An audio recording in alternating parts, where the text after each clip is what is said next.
Good evening. I'm Jeff Bennett. And I'm Amna Nawaz. On the NewsHour tonight, President Trump signs an order to dismantle the Department of Education. What changes could be made without congressional approval?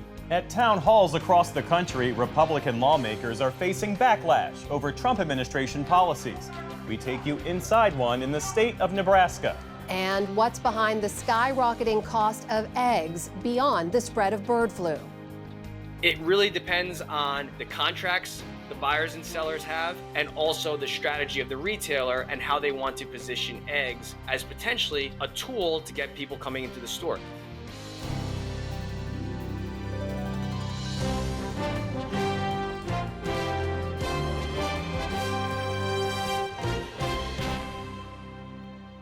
Major funding for the PBS NewsHour has been provided by friends of the NewsHour, including Robert Kaplan and Kathy and Paul Anderson. On an American Cruise Line's journey along the Columbia and Snake Rivers, travelers retrace the route forged by Lewis and Clark more than 200 years ago.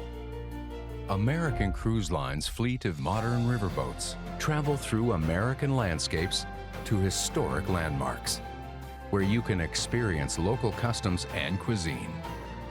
American Cruise Lines, proud sponsor of PBS NewsHour. Certified financial planner professionals are proud to support PBS NewsHour. CFP professionals are committed to acting in their clients' best interest. More information at letsmakeaplan.org.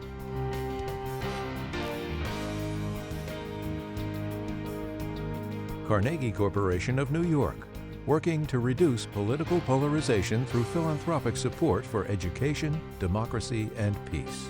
More information at carnegie.org. And with the ongoing support of these individuals and institutions.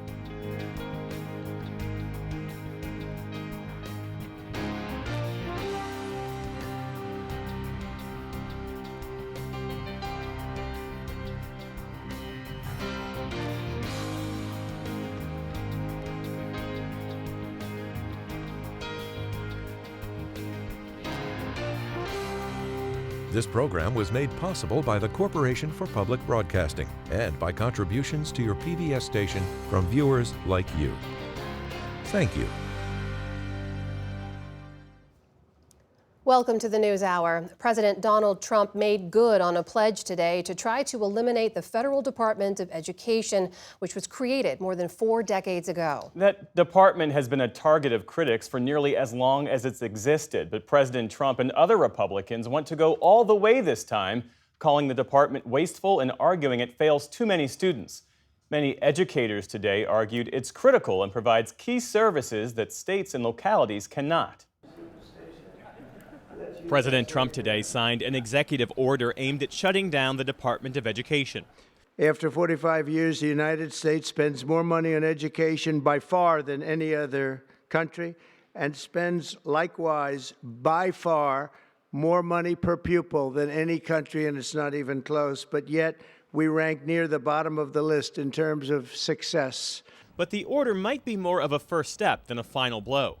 Congress created the department in 1979, and the Constitution doesn't give the president the power to shut it down by executive order alone. But technicalities haven't stopped Trump's agenda so far.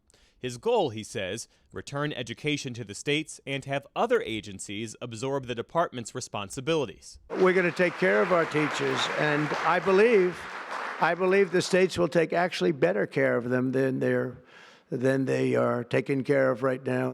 The Education Department is largely responsible for managing federal funding, enforcing civil rights laws and access for students with disabilities, and servicing more than $1 trillion worth of student loans. If you look at the Pell Grants, it's supposed to be a very good program, Title I funding and resources for children with special disabilities and special needs.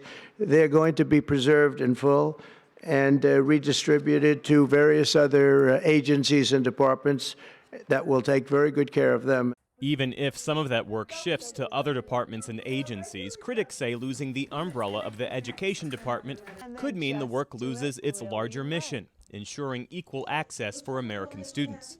Democrats have been unified against the Trump administration's plan. And this is why every single Democrat said hell no to the nomination of Linda McMahon. one of the only nominees in history tasked with destroying the very agency she's trying to lead. States have long held the primary responsibility for education. There is no national curriculum, and federal money makes up about 14% of public school budgets. But that money is critical for the most vulnerable students, like meals for homeless students or Title I funding for low-income schools. But for the working class of this country, high-quality public education is an imperative if their kids are going to do well in life. The Trump administration has already downsized the department's workforce through terminations and buyouts. Firings last week left the department with roughly half of the 4,100 staff it had when President Trump took office, prompting protests. I want people to know that we're fighting, and we may not, win today. We may not, people may not get their jobs back. There are things going through the courts, but there is momentum. People are upset. People are energized, and people want to see something different. This afternoon, Senator Bill Cassidy, the chair of the Senate committee overseeing education, said he would introduce legislation to have Congress eliminate the department. We should note we reached out to the Trump White House to request an interview with an official on this matter, but did not receive a response. To help us understand the implications of President Trump's order to dismantle the education department, we get two perspectives tonight. Let's first turn to Rick Hess. He's a senior fellow and director of education policy studies at the American Enterprise Institute. Thanks for being with us. And you wrote in a column recently that you think, in principle, downsizing the education department makes sense. Let's start there. Why do you think an overhaul is called for? Sure. There's a lot of confusion about what the department is. The best description is that it's a mega bank with a small policy shop attached. The biggest thing the department does is manage about $1.5 trillion portfolio in student loans. That's a disproportionate share of the workforce. In K-12, the two big programs are Title I for schools serving children in poverty and IDEA for children with special needs. Combined, those two programs are about $35 billion a year, which is about 3 cents on the dollar of what we spend in K-12 education. So look, we've got a lot of adults who aren't educators, creating a lot of paperwork, costing a lot of money in salary and benefits in ways that frequently frustrate the ability of schools or colleges to serve kids. I think you can dramatically downsize that department, shrink the workforce, reduce the red tape in ways that are good for learning and good for America's schools and colleges. What about the way it's being dismantled? The mass firings, the lack of transparency, any concerns on that front? Yeah, I think there's reasonable concerns about if you are entrusted with a public agency and you are going to either ask it to do something it's never done, like under President Biden, the student loan forgiveness, or what we are seeing here, firing roughly half the workforce, announcing you're going to try to fundamentally limit its activities, it's entirely fair to ask questions about how's this going to work, explain the legal authority for the specific actions, and most importantly in this case, if you are cutting the department in half in terms of staffing, but you're continuing to run all the programs, how are you going to manage that transition in ways that ideally yield a more agile, more responsive, more accountable department? It's up to the administration to explain that to the American public. The states that rely most heavily on federal funding tend to lean Republican. These are states that voted for Donald Trump in the last election. Do you see any political risk in this for him? There's one of the points of confusion here is that whether the department disappeared tomorrow or not would not have any impact on the funding for students or in schools or colleges. That is a different conversation. The Title I program, Pell Grants, IDEA, student loans, those are not directly affected by cuts to staff at the department or by even the abolition of the department. Doing away with those congressionally authorized programs requires Congress to actually vote to reduce or zero out or change the formulas. So one of the things that's going on here is what we're actually having a debate about is how to run the federal bureaucratic machinery over those programs. But many in the American public, many students and teachers think we're arguing about something else. They think we're arguing about the funding streams. Rick Hess, thanks as always for your insights. We appreciate it. Thank you. And for another perspective, we turn now to Catherine Lehman, who served as Assistant Secretary for Civil Rights at the Department of Education under both the Obama and Biden administrations. Good to see you. Do you agree with that assessment that the DOE is essentially a mega bank that provides the machinery to disperse federal funding? Well, what Congress has said about what the Department of Education is that it's a civil rights agency. It's an agency that's designed to make sure that there's fair and equal education for all students in our P-12 schools as well as our institutions of higher education. So what would happen if you lose that umbrella of the Department of Education for civil rights enforcement? I mean, the reason why the Department of Education was created was because states, especially in the South, didn't do a good job of ensuring equal access for students with disabilities, students of color, the list goes on.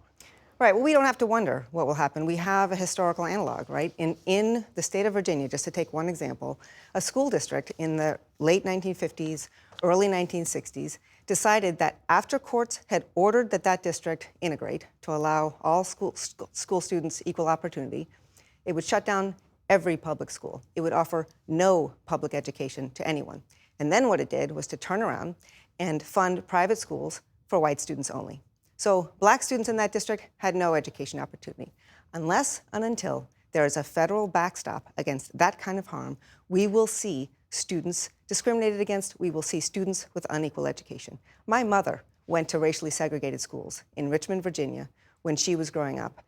We don't need to go back to that kind of education opportunity that is not opportunity for everyone. When you hear President Trump and other Republicans say public education is failing and that we need to dismantle the Department of Education and send this back to the states can do this better, what's your response to that? I mean, how do you go about improving educational outcomes?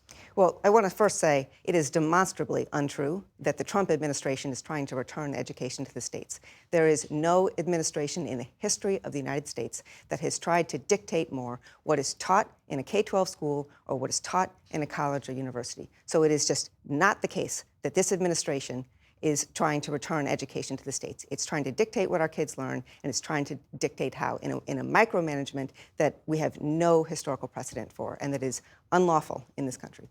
But separate and apart from that, what would happen if we don't have a federal backstop against harm is that we will have harm in schools. We know that the 26 million students who rely, low-income students who rely on federal funding for their equal access to education don't have a minute to waste. We know that the 6.5 million students who rely on Pell Grants to be able to go to and realize their dreams in college don't have time to mess around with does it work or does it not work. What they need is to learn today and to be prepared for their futures tomorrow.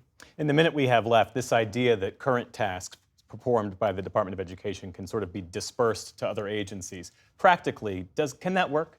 No, and here's how we know. One, 63% of Americans don't want it, so this is not something that anybody is calling to have happen other than the president.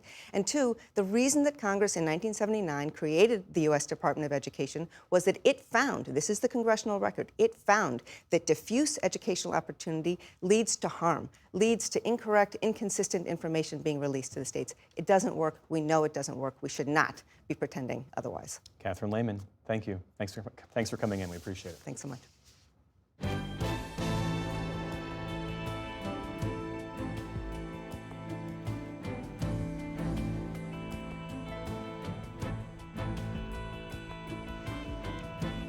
The Trump administration's standoff with the judiciary continues as some of the president's top allies and advisors are ramping up their criticism of federal judges. The Justice Department today again refused to provide to a federal judge detailed information about deportation flights carrying hundreds of Venezuelan migrants. Our White House correspondent Laura Barone-Lopez has been covering the latest and joins us now. So, Laura, we know that this judge gave the Department of Justice until noon today to submit answers, more detailed information that he's demanded about those deportation flights over the weekend to El Salvador. They responded late. Where do things stand now? So the Justice Department again refused to provide answers. Those are answers about what times did the flights take off? What time did they land in a foreign country? What time were the migrants transferred out of U.S. custody? They did not provide answers to to Judge James Boasberg. And he called the Justice Department submission, quote, woefully insufficient. He said, quote, the government again evaded its obligations. And an ICE official in that sworn declaration said that currently cabinet secretaries are considering whether or not to invoke the state secrets privilege, meaning that they wouldn't have to necessarily provide this information. And that's typically only invoked on Omna for classified information. Ultimately, Judge Boasberg was not satisfied. And this comes as simultaneously he is considering whether or not the president legally invoked the Alien Enemies Act. And so tomorrow there is going to be a hearing on the merits of that case and the president's invocation of alien enemies. Meanwhile, we know the administration has already deported some 200 migrants to El Salvador. They claim that they were all members of a violent gang, Tren de Aragua. Family members and lawyers have since been coming out and saying these men are not all gang members. They were wrongfully arrested and deported. What are we learning? So we have new sworn declarations that were made overnight to the court. And in one of those, a lawyer representing one of the Venezuelan nationals who was deported to El Salvador provided information about this Venezuelan national. And so this Venezuelan migrant is Hercy Reyes Barrios. He's a 26-year-old professional soccer player and coach. He protested the authoritarian rule of Nicolas Maduro in Venezuela, and then he fled Venezuela in early 2024 after being tortured with electric shock. And he legally applied for asylum and entered the U.S. and then was detained and as his asylum case was playing out. But his lawyers said that the government accused him of being a member of Tren de Aragua based on two things. First, an arm tattoo, quote, of a crown sitting atop a soccer ball with a rosary and the word Dios. In reality, he chose this tattoo because it is similar to the logo for his favorite soccer team, Real Madrid. The second thing that DHS points to is a photo of Mr. Reyes Barrios on social media of him making a hand gesture that the DHS alleges is proof of gang membership. And his lawyer said that, quote, in fact, the gesture is a common one that means I love you in sign language and is commonly used as a rock and roll symbol. His lawyer also added that his legal counsel as well as his family have lost all contact with him and have no information about his condition.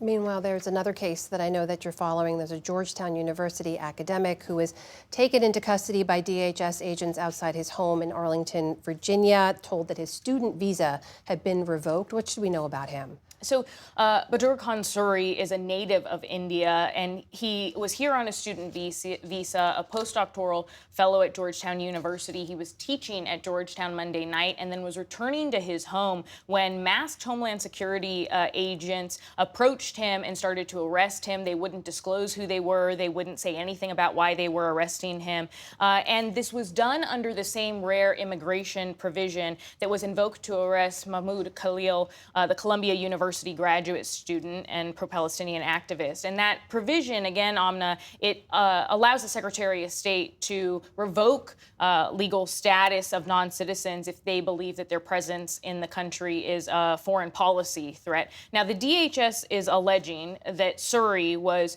quote, actively spreading Hamas propaganda and, quote, has close connections to a known or suspected terrorist who is a senior advisor to Hamas. We believe that that is based on a 2018 article in an Indian newspaper that has to do with Suri's father-in-law and his connections to Hamas leadership. Meanwhile, I know you connected with one of his lawyers today. What did they have to say about the case? I spoke to Sophie Gregg of ACLU, who is an attorney representing Mr. Suri, and she says that he has not been charged with a crime, that he is being targeted for his political speech, for his pro-Palestinian views, and also for the Palestinian heritage of his American citizen wife. They say that the last known location of Suri was a facility in Louisiana, and they've been unable to get in touch with him. And she said that ultimately they believe that this is about chilling speech in the United States. We also have some news, though, this afternoon, Amna, which is that a judge ruled that Mr. Suri cannot be removed from the United States unless a court approves his deportation. Laura Barrón-Lopez from the very latest. Thank you, Laura. Thank you.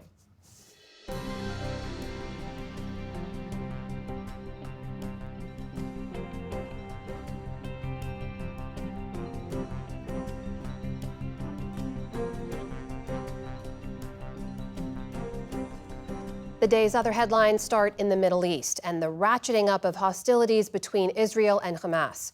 For the first time since the resumption of fighting this week, Hamas fired rockets at Israel today, causing little damage. Israel, meanwhile, restarted its blockade on northern Gaza and ordered evacuations in several areas. Hospital officials in Gaza say at least 85 Palestinians were killed by Israeli airstrikes overnight and into today. In southern Gaza, crews rescued a 1-month-old baby girl from a pile of rubble following an airstrike that killed her parents.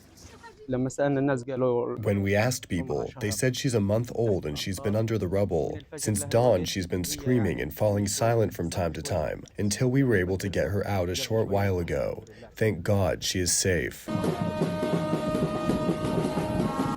Meantime, in Israel, police clashed with demonstrators near Prime Minister Benjamin Netanyahu's Jerusalem home as they protested his handling of the hostage crisis. An American detained by the Taliban for more than 2 years has been freed. George Glesman is en route from Afghanistan to the United States via Qatar, which helped to mediate his release. Officials say the U.S. did not swap anyone in return for his freedom. The airline mechanic from Atlanta was traveling through Afghanistan as a tourist when he was abducted in 2022. He is the third American freed by the Taliban since January. A U.S. official says that 7 Americans remain in Taliban custody. Turning now to the war in Ukraine, officials from across Europe are moving to form an international peacekeeping force as Russia and Ukraine work out the details of a partial ceasefire. The tentative deal was agreed to in principle yesterday.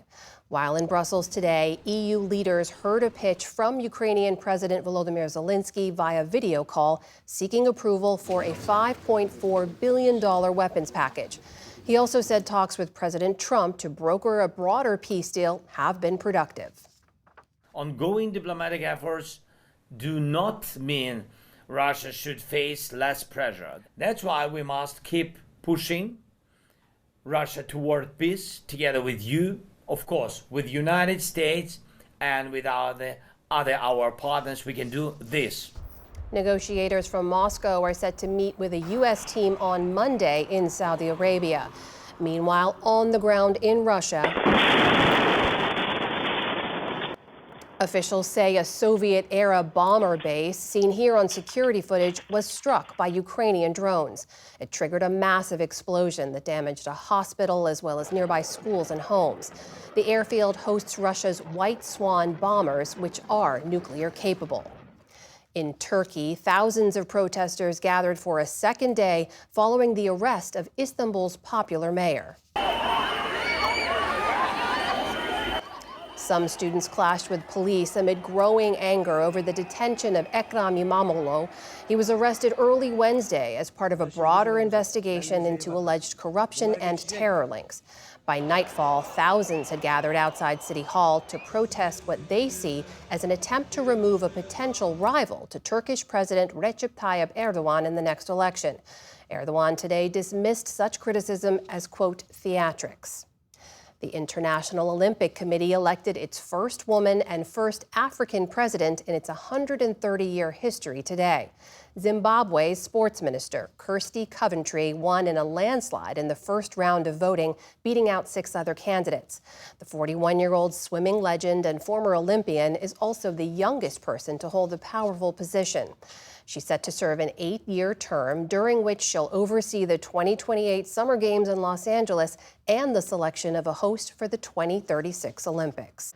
The release this week of tens of thousands of pages related to President John F. Kennedy's assassination has revealed a bit more than intended.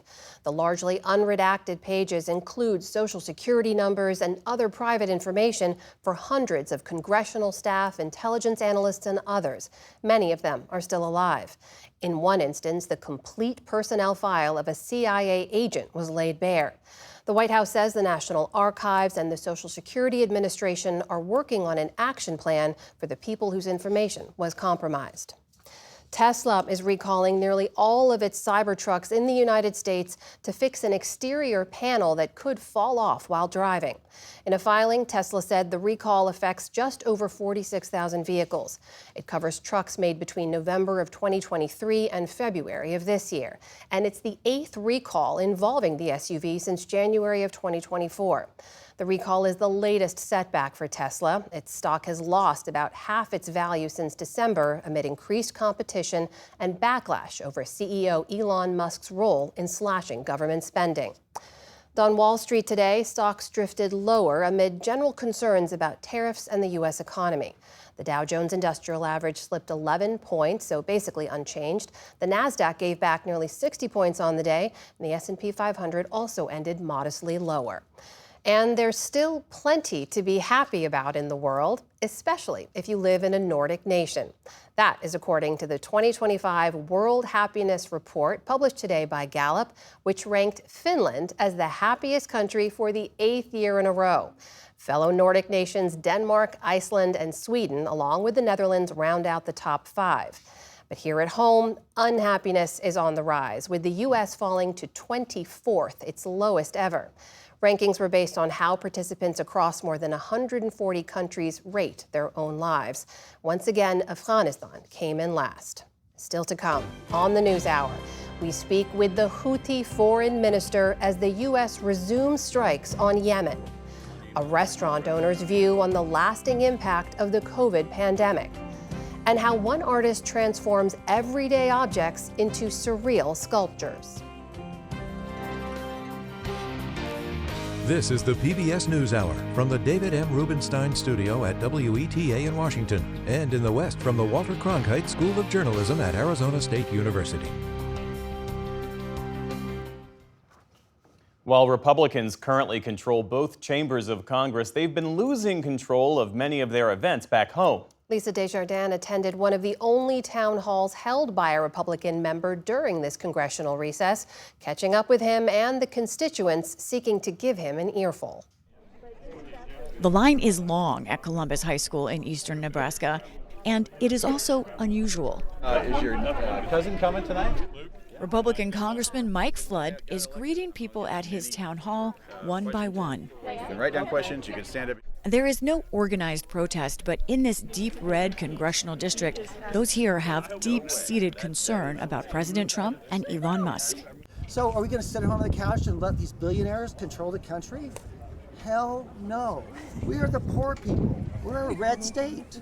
I'm totally sad and petrified. I almost kind of want to cry. It's just I don't see any hope.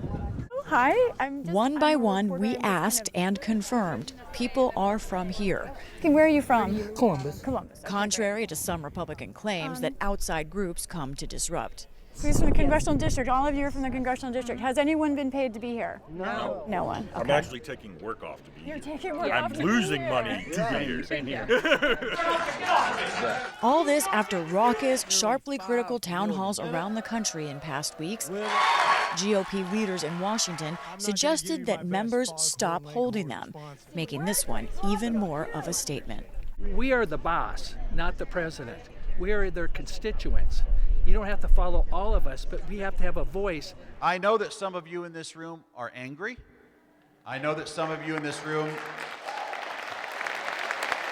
Inside, Flood starts by acknowledging those voices. I want you to feel comfortable telling me what you want me to know. And they most certainly do on Trump's slices to research. I have a 20-year-old daughter, and I lost a sister to breast cancer. On coming cuts to the Veterans Administration. I want to hear your comments on providing our veterans with the services that they've earned and that they deserve. Thank you. And slashes underway to federal workers. I've not seen any Republicans stand up for the hardworking federal workforce. Flood stands his conservative ground. I get it. There's a lot of people in this room that don't support what DOJ is doing. But for the first time, we are making some progress identifying places that we can reduce the budget, and this is something we have to do as a country, as a nation. This doesn't go away unless we deal with the spending. Oh! Frustration rises. Lies! And for some, so does the shouting. Raise the cap, Mike!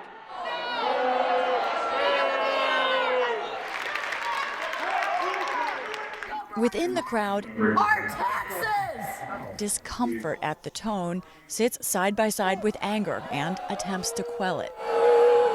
Please be quiet and let him talk. I don't like him either. Those we speak with identify mostly as Democrats or independents, drawn by their concerns and disagreements with Trump's actions. They do find some things to applaud, like on Ukraine. I do not feel like Ukraine should have to give up any land to Russia.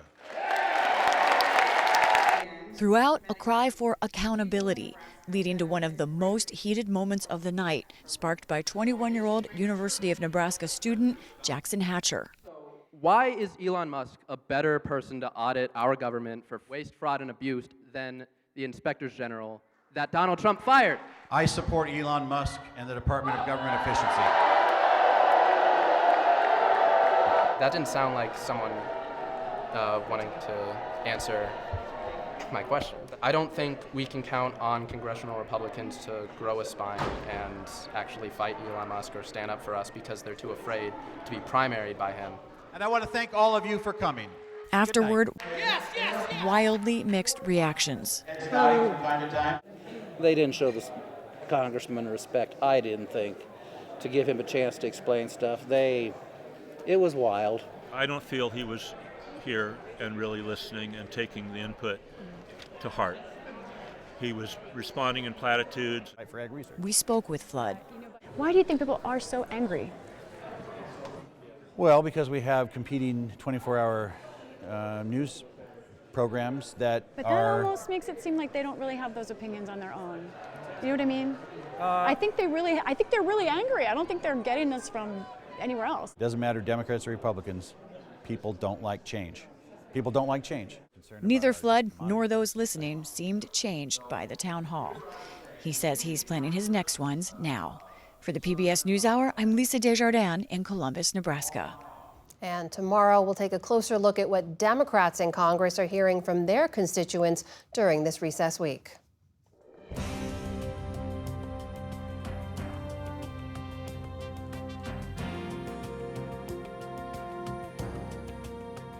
Egg prices have soared to new records over the last couple of months. The wholesale price for a dozen white eggs climbed to over $8 in February.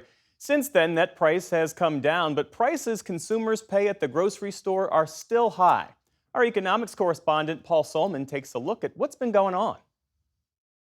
Egg prices, once again, no joke.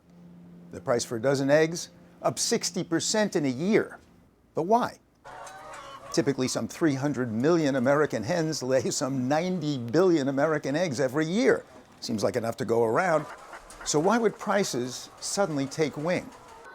The answer appears to be the oldest cliche in economics: supply and demand. So first, supply. It's been drastically reduced by the flu. Here's agricultural economist Jada Thompson. Highly pathogenic avian influenza, or we kind of call it bird flu, is a disease of poultry. It leads to at least 75% mortality, and that's in chickens. And this one is more like 90 to 94% mortality. And so you have this huge mortality, either dying from the disease or being depopulated in order to keep the viral loads down. And so as of November of last year to February of this year, I think we're down 50 million egg-laying birds. But wait, avian flu also hit back in 2015. That outbreak was pretty much over in months. Emily Metz speaks for the egg industry. This virus is clearly evolving, and our entire supply chain has been impacted, including our young birds, which has made recovery so much slower for this industry. We're an unprecedented number of birds out of the system, and that's coming with unprecedented prices. So the supply story is simple, but it's supply and demand. We've had 23 consecutive months of year-over-year record demand. But here's a question. Doesn't demand go down when prices go up? Well, not if the demand for eggs or anything else is pretty constant and largely unresponsive to price hikes. We demand eggs. Think about all those egg processors that are making breads. I still buy my bread. They still have to make bread. In order to make that bread, they need eggs. In order to buy those eggs, there's a low supply, so they're going to keep bidding until they get those eggs. The bidding happens on an electronic auction-style market, which helps set the daily wholesale egg price. More bidders willing to pay more for diminished supply means the price goes up. And consumer behavior is driving up demand as well because of anxiety buying. Egg broker Brian Muscajuri. Now we have increased demand from the consumers that are buying more eggs than they've ever purchased before. Some of my friends and my family have sent me pictures where, they're typically buying a dozen a week. They have 8 to 10 dozen in their refrigerators because they're seeing the news about what's going on with egg prices and potential scarcity of eggs and stores running out of eggs. Happens to be true of both me and producer Diane Lincoln Estes. We'd been stocking up before even being assigned this story. Here's my fridge. May not look like that many, but 3 to 5 more eggs than usual. Multiply that by America's almost 130 million households, and you'd have demand for over 600 million more eggs. And I think that's probably happening in a lot of households. Egg buying has become a paranoia. Okay, low supply, high demand, and thus higher prices. But about 90% of wholesale eggs are sold based on long-term contracts between buyers and sellers. Doesn't that stabilize prices? It's really the 10% of eggs that are negotiated that ultimately set the price, because that's where true value in all commodities is discovered. It's that day-to-day negotiation to really identify what the value of the eggs are in the open market. That's where commodity markets are priced and discovered. And that's not just in eggs. That could be in oil and gas and different types of commodities as well. Moreover, many of the long-term contracts are based on what short-term buyers have to pay on the daily spot market. The market is adjusting based on the spot value of eggs, and the contracts are tied to that market, which ultimately will go up or down depending on what the actual market is doing on a day-to-day basis. But here's another question. Why are egg prices all over the place at grocery stores? Our producer wanted to know. When I went shopping for eggs, the first place had no eggs whatsoever. The second place, eggs were anywhere from $8 to over $13. And then I finally ended up at Aldi, where they had a dozen eggs for only $5.79, but they limited 2 egg cartons per person. It really depends on the contracts the buyers and sellers have, and also the strategy of the retailer and how they want to position eggs as potentially a tool to get people coming into the store. Eggs are sometimes used as a loss leader, meaning that they will keep egg prices artificially low in order to drive consumers into the store so that they buy other higher margin items. When you found the cheapest egg as you shopped around to 3 or 4 different stores, did you just buy eggs? Did you buy more eggs? Like, what was your shopping experience like? I never shop at Aldi, but I went and I got my 2 cartons of eggs, and then I looked around and I got other stuff. And I have been going back ever since. Now, to be fair, skeptics think something else is scrambling the cost of eggs: price fixing. Cal-Maine, the largest producer and distributor of fresh shell eggs in the U.S., reported an 82% jump in revenue in its most recent earnings report. And the jury did find that large producers were guilty of price fixing back in 2011, but there could be a justification for higher profits right now. Cal-Maine or any other company that is able to sell eggs during periods of high price are going to basically win out. So they get additional prices because they have the only supply that exists. The Department of Justice is now investigating, however. The industry's response? I can't speak to why the Justice Department is doing what they're doing, but I can speak to the facts. And the facts are very simple. The price of eggs are set on the commodity market. Okay, last question. What next? Luckily, right now, it looks like potentially it's slowing, but now we're moving into this spring migratory period where the wild birds fly across the country, potentially bringing additional risk as we go into now another demand period, which is the Easter and Passover holiday period, which are typically and seasonally the second highest market levels of the year if you look at the long-term market dynamics. In other words, at the grocery store, you might plan to continue spending extra. Sorry. For the PBS NewsHour, Paul Salman.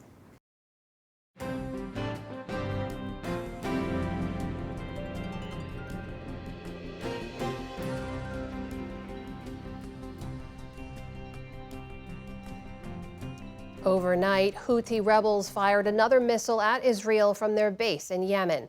The Houthis are labeled by the United States as a foreign terrorist organization supported by Iran. And yesterday, President Trump once again demanded Iran cease its support and wrote of the Houthis, they will be completely annihilated.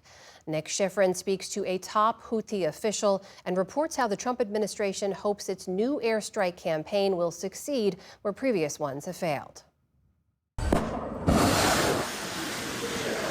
In the Red Sea, once again, the U.S. Navy is at war. For 6 days, the U.S. has launched dozens of strikes and sorties attacking Houthi targets in Yemen, including for the first time Houthi leadership. At the end of the day, we are at war with America, and of course there will be casualties, but these casualties do not include senior leadership. Jamal Amer is the Houthi foreign minister. We spoke to him from the Houthi-controlled Yemeni capital Sana'a. Civilians in Sana'a were bombed because the capital was targeted. Houthi authorities say the strikes have wounded or killed dozens, including children. The U.S. denies any civilian casualties and instead blames the Houthis for bringing it on themselves. Beginning in November 2023, Houthi rebels targeted, seized commercial vessels, and kidnapped and killed foreign sailors. The Houthis claim to target ships linked to Israel in solidarity with Gaza, but their targets were much wider. During the Gaza ceasefire, they paused their attacks on ships. But when Israel blocked humanitarian aid to Gaza, the Houthis vowed to respond. And last Saturday, President Trump ordered the new strikes that Secretary of Defense Pete Hegseth told Fox News will continue until the Houthis stop. This will continue until you say, we're done shooting at ships, we're done shooting at assets. Will you stop your targeting of Navy ships and commercial ships?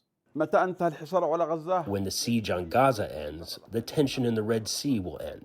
Therefore, when Gaza receives aid and Israel implements the agreement, everything will end. Will you expand your attacks to U.S. bases in Djibouti and the United Arab Emirates? Now that the USS Truman is targeting Yemen, Truman is being targeted back. But as the war expands, missiles and aircrafts launched against Yemen will be hit. The Houthis are an Iranian-backed rebel group that in 2014 seized Sana'a. Their enemy, the soldiers of the internationally recognized government of Yemen, supported by a Saudi-led coalition that failed to defeat the Houthis with 7 years of U.S.-backed airstrikes. We don't want a long, limited war in the Middle East. We don't care what happens in the Yemeni civil war. This is about stopping the shooting at assets in that critical waterway to reopen freedom of navigation, which is a core national interest of the United States. And Iran has been enabling the Houthis for far too long. They better back off. The U.S. and UN say Iran provides the Houthis parts for its advanced missiles, as well as funding, training, and intelligence, something the Houthis in Iran deny. Has Iran asked you to restrain your response to the U.S. strikes? Iran doesn't direct Yemen. Yemen is a sovereign state, and we do not accept directives from anyone. Iran has had its strategic air defense removed by Israel. Hezbollah has had its leaders killed and its political influence in Lebanon diminished. And Hamas itself has had its leaders killed and its military capacity severely diminished. Do you acknowledge that the so-called axis of resistance is at its weakest point in years? We are not entirely dependent on our allies. We merely help our allies. So this is a Yemeni decision, allies or not. The Houthis run a de facto government that oversees most of Yemen's population. Their critics say they govern not for the people, but for themselves, and collect taxes to wage war, despite claims they want peace. You bombed government ports. You've refused to recognize the UN-backed government. Until you take that step of recognition, how can anyone take seriously your claim that you want peace? The so-called legitimate government is a byproduct of Saudi Arabia, of course. So we've never spoken to them. There's always been dialogue and discussion with the Kingdom of Saudi Arabia. But over the last year, the Houthis have arrested dozens of UN workers. One World Food Program employee died in Houthi custody. Why do you keep detaining UN staff? Many of these people have spent their lives trying to help others, doing humanitarian work. Only 23 of the 2,000 Yemeni employees working with international organizations were detained. Therefore, we confirm that our government will work on strengthening relations with the United Nations. But the U.S. military says the Houthis seized food from a World Food Program storage depot in Sadda. Why are you doing this when that food is designed for the Yemeni people? The food that belongs to the civilians is only taken when there were attacks on Sana'a and the warehouse was threatened. So we took the food and distributed it to people in need. And they are in need. Yemen is one of the world's worst humanitarian crises, and now faces a new round of violence that the U.S. hopes can succeed where previous efforts failed to silence the Houthis. For the PBS NewsHour, I'm Nick Schifrin.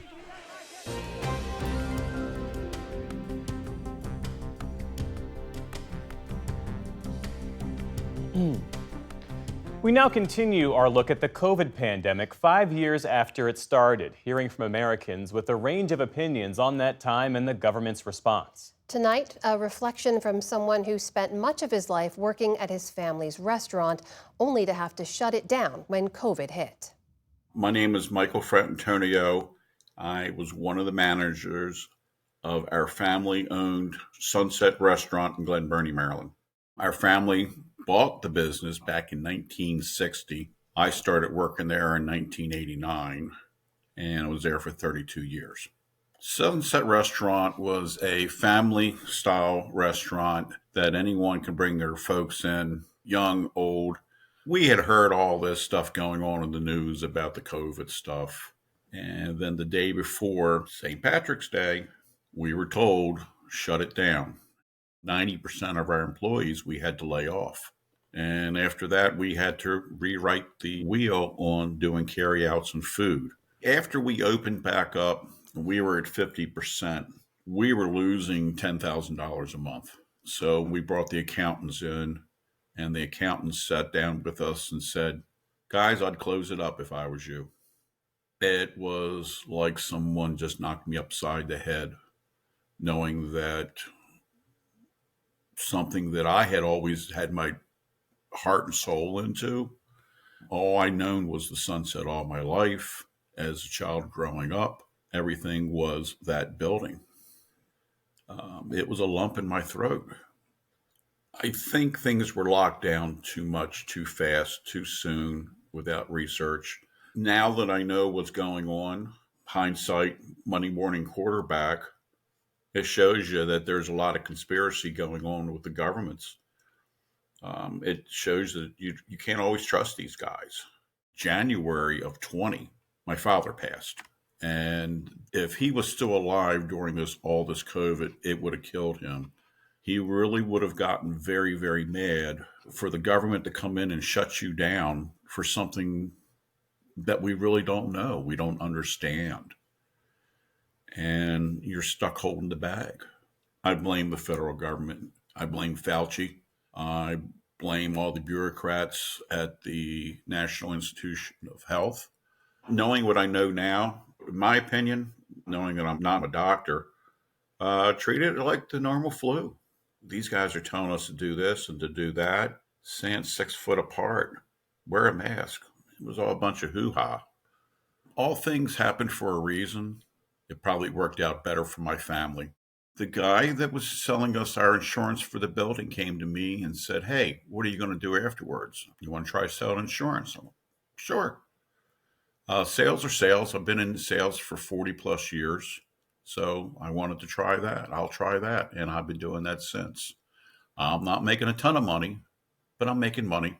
My life is easier. My life is more relaxed. I'm off every night and I'm off every weekend. I went out on a Saturday and was playing golf with family members up here, and we were driving to tea, and I said, so this is what it's like to be off on a Saturday. Never got to do it. I do not like going down to Glen Burnie, Maryland anymore. It's kind of like bad blood. I just don't want to go back. It hurts. It hurts.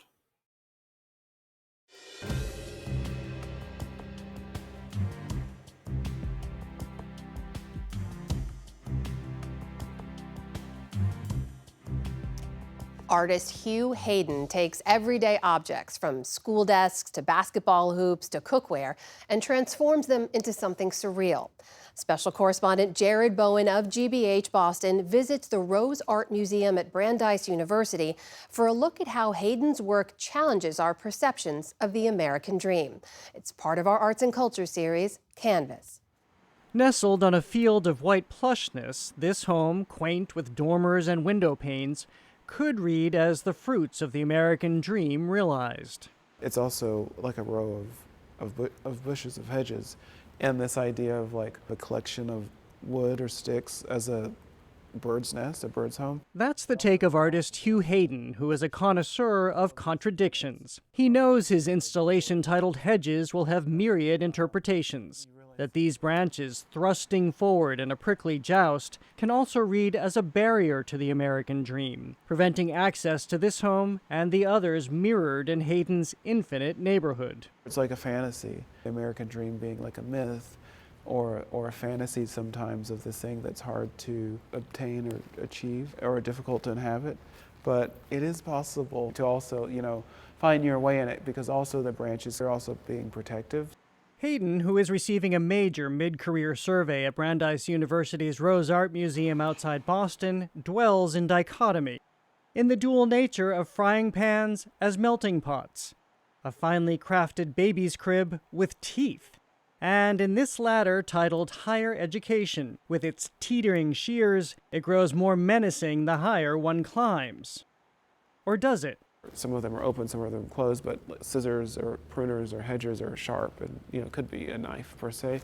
But there's a notion of cultivation and education, this idea that, education, the higher you go, is supposed to be helping you, and it's cultivating you into the molding you into this model citizen. I think he's a force of nature. Sarah Montross is co-curator of the show and chief curator of the nearby De Cordova Sculpture Park and Museum, featuring Hayden's outdoor sculpture Huff and a Puff, one of many installations presented by the artist at parks and museums around the country. It offers a warped take on Henry David Thoreau's famed one-room cabin at nearby Walden Pond.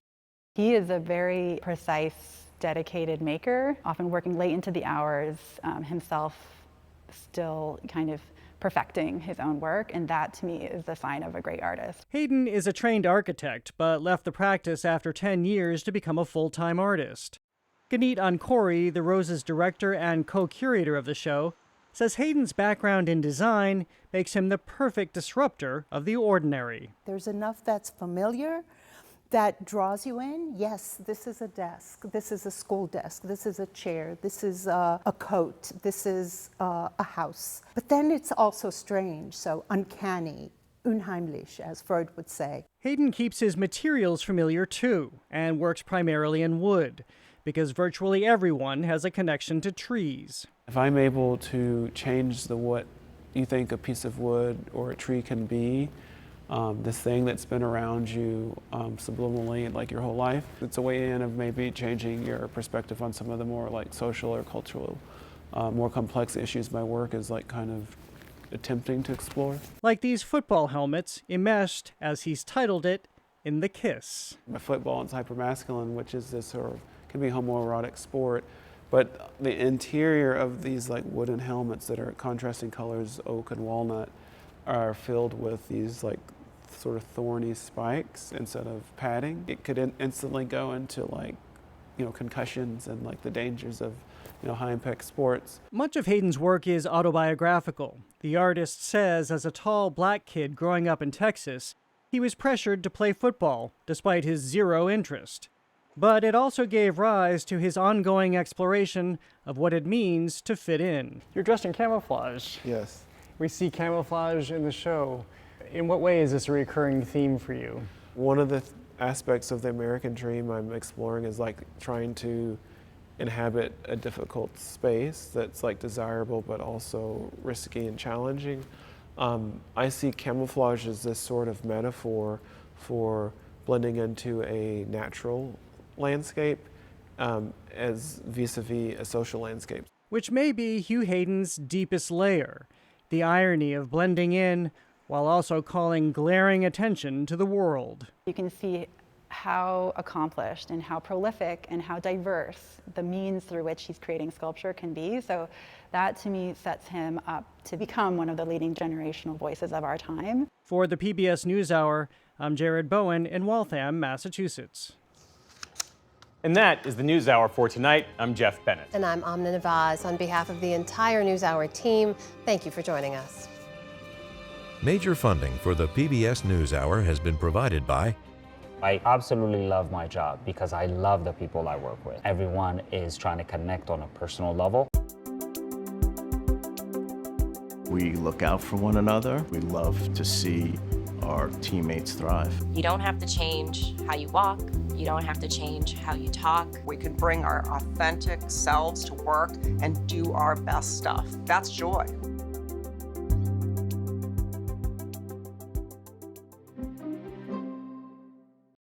Two retiring executives turn their focus to greyhounds, giving these former race dogs a real chance to win. A Raymond James financial advisor gets to know you, your purpose, and the way you give back. Life well planned.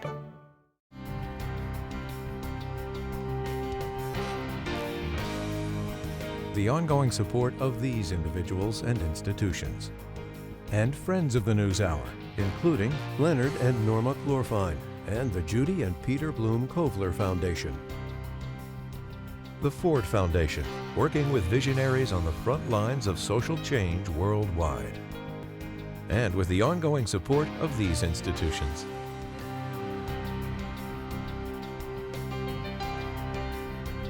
And friends of the NewsHour.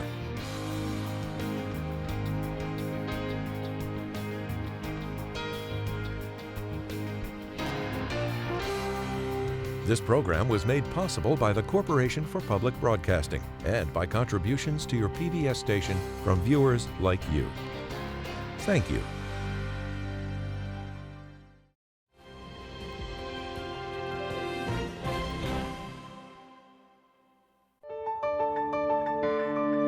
You're watching PBS.